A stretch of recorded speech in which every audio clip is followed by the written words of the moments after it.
हे ना कारलं आहे, कारलं ह्याची काप केलेत कारल्याचे आणि ते तव्यात तेल टाकून परतून घ्यायचे.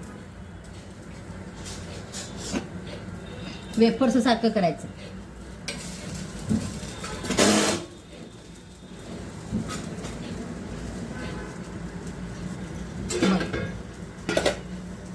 कारल्याचे काप आहेत ते असं वेफर्स सारखं करत आहे. त्याला आता तेल टाकून भाजायचं.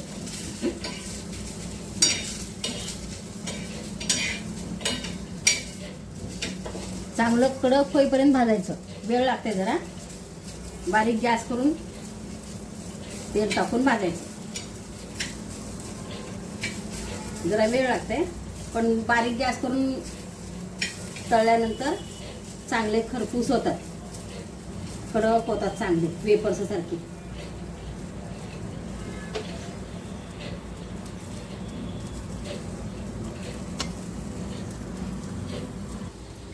हे बघा असं तळायचं. हे थोडं थोडं तेल टाकायचं आणि भाजायचं. जास्त तेल नाही टाकायचं.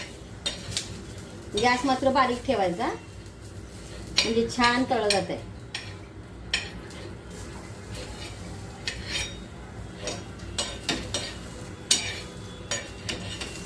आणि आता तळल्यानंतर मीठ लावायचं आणि खायचं.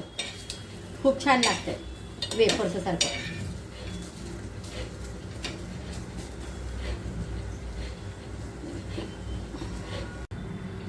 हे आता बघा भाजलेत. जरा अजून थोडे भाजायचे येतं. आता हे कारलं भाजत भाजत मी कट्टा पुसून घेते, कारण ती भाजायला वेळ लागते ना. मी असं कट्टा पुसून घ्यायचा. तोपर्यंत लय वेळ लागते ती कारली भाजायला. बारीक गॅस करून भाजावं लागते मग ते खरपूस होत आहे चांगलं.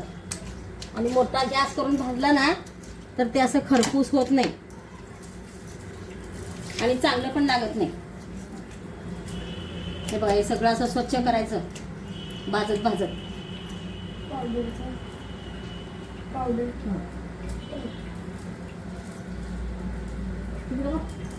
कुठं आहे भाऊ? तुला असं तिकडं बघ. हे असं कट्टा पुसत पुसत काम होते माझे, स्वच्छता करत करत. इकडे कट्टा पुसून होते, इकडे हे कारलं भाजून होते.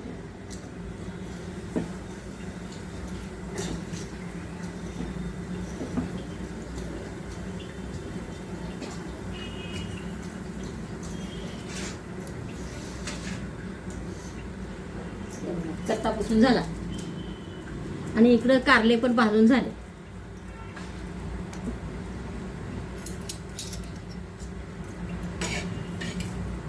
छान भाजले कारले. अजून थोडे खरपूस व्हायचे इथं.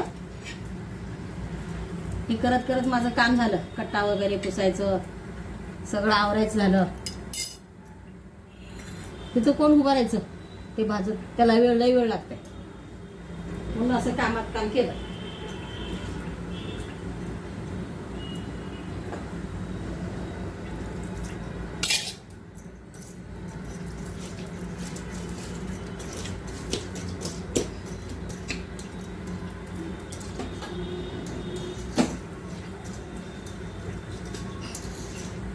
मी रोज असं हे कट्टा पुसून घेते. स्वयंपाक झाल्यावर, स्वयंपाक करायच्या आधी पण कट्टा पुसून घेते. असं धुवून पुसून घेऊन मग स्वयंपाक करते आणि परत स्वयंपाक झाल्यावर पण स्वच्छ धुते. कारण मी कट्ट्यावर कणिक मळते, कट्ट्यावरच चपाती लाटते ना.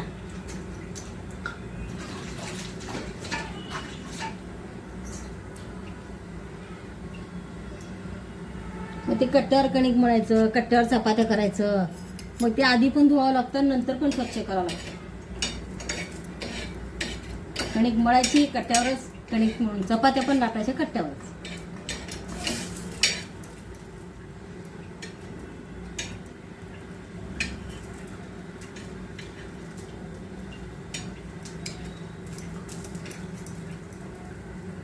आता छान भाजून झालेत हे खरपूस. हे बघा छान भाजलेत, खरपूस छान झालेत. अजून थोडं थोडं व्हायचं आहे हे चांगले खरपूस भाजले का नाही त्याच्यावर मीठ सोडायचं, मीठ सोडून खायचं, छान लागतंय.